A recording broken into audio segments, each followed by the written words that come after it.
Due to Ethan's blackouts and possibly acting out during them, some people have said that he has multiple personality disorder. Could this be the case? I should start by noting that multiple personality disorder is not a diagnosis anymore. It hasn't been for quite some time. It's now called dissociative identity disorder. This is a pretty unique and very rare diagnosis that some mental health professionals believe isn't even real. I do believe it's real. As we discussed in an earlier video, dissociating refers to when a person's brain checks out because the conscious mind cannot deal with something that's too emotionally overwhelming. The technical definition of dissociating is a disruption in the usually integrated functions of consciousness, memory, identity, or perception. So in other words, these four aspects of ourselves usually all work together, but dissociating means that one or more of them isn't in sync. For example, if someone was enduring a prolonged trauma such as severe physical abuse over many years, consciously confronting the situation might be too emotionally overwhelming. In order to deal with this, the mind might dissociate in order to deal with things on an unconscious level. Specifically, the mind may fracture into multiple pieces. This is so that the main identity can still function in other important areas of life. A criteria of dissociative identity disorder is the presence of at least two distinct personality states that each have their own way of being and thinking. When one identity is present and manifest, the other ones aren't. Another criteria is the inability to recall important personal information that's way too extensive to be explained by regular forgetfulness. The extra identities tend to be exaggerated parts of a person.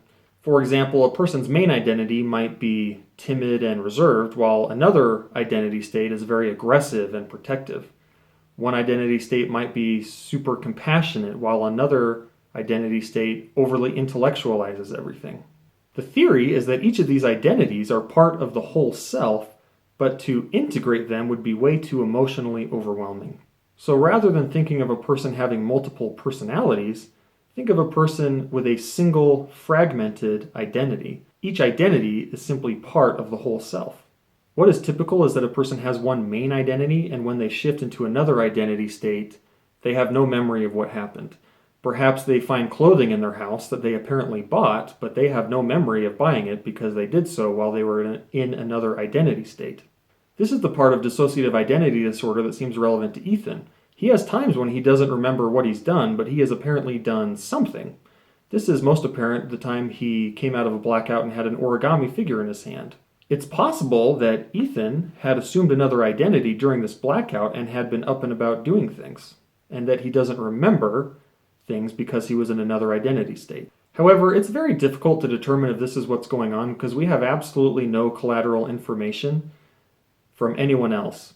There's virtually no evidence that he's assuming other identity states during his blackouts. It's notable that Ethan does not meet one of the main criteria of dissociative identity disorder.